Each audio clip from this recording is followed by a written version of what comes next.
Welcome back, everyone.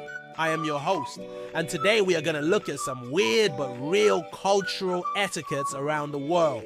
Some people say that if you travel enough, you will realize there is no such thing as a weird culture, only different cultures. That might be true, but these cultural differences can still come off as weird to outsiders. So today, let's have some fun by looking at a few of these etiquette rules. First, let's head over to Japan, where you should never tip the waiter.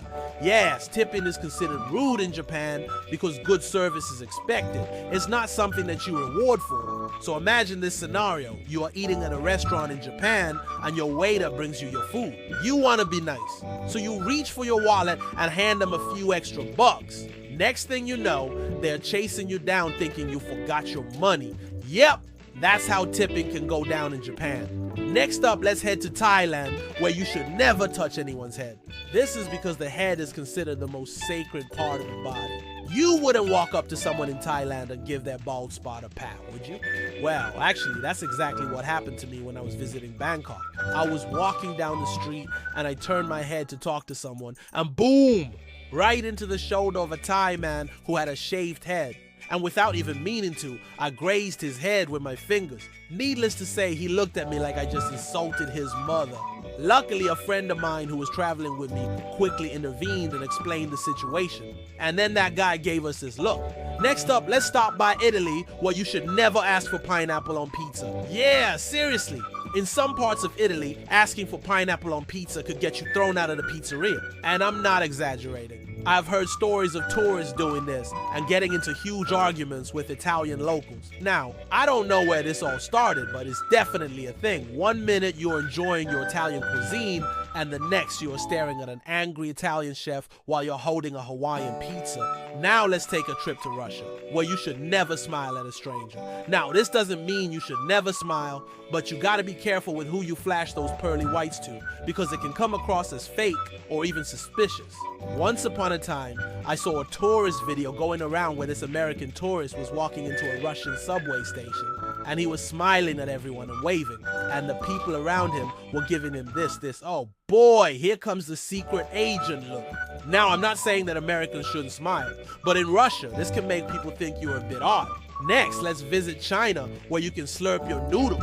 But slurping isn't seen as impolite, it's actually seen as a compliment. When you're eating your noodles, you want to show your appreciation for the chef and the food. So you do that by making a lot of slurping noises. And believe me, the louder the slurp, the better. So forget about those manners you learned when you were a kid.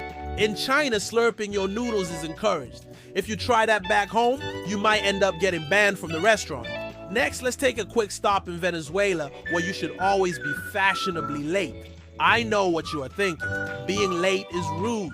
Well, not in Venezuela. In fact, showing up on time is almost rude because it implies that you think the person you're visiting is cheap and has wasted your time. So if you visit Venezuela, you should aim to be 15 to 30 minutes late for any social event.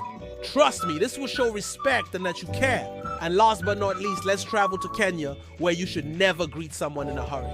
If you're in a rush and you want to say hi to your buddy, you might have to wait a few minutes, because in many African countries, greeting someone properly is an important part of your conversation.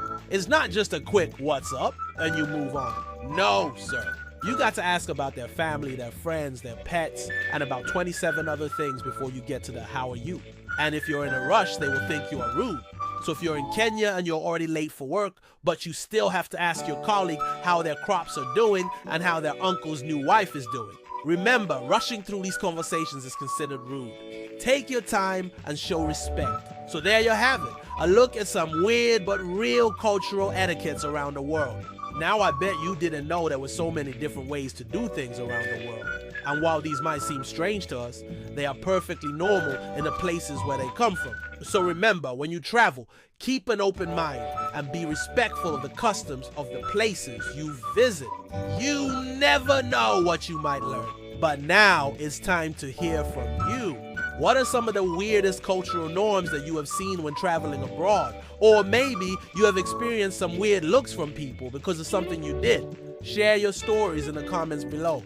And hey, if you enjoyed this video, don't forget to hit that like button and subscribe for more fun travel videos. Thanks for watching. Until next time, keep exploring, and remember, the world is full of surprises.